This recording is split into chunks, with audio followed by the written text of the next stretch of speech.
Добре, снимаме заслонът на Бъндарица, в който сме спали неведнъж. Малко е изгорял.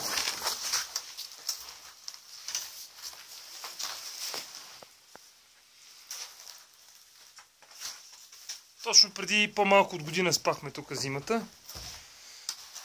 И това не беше така.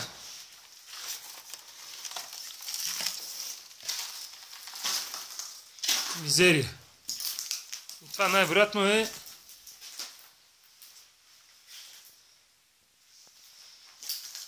нече човешко дело.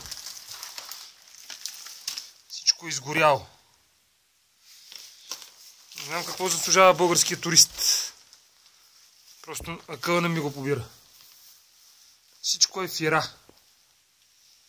И пода е фира.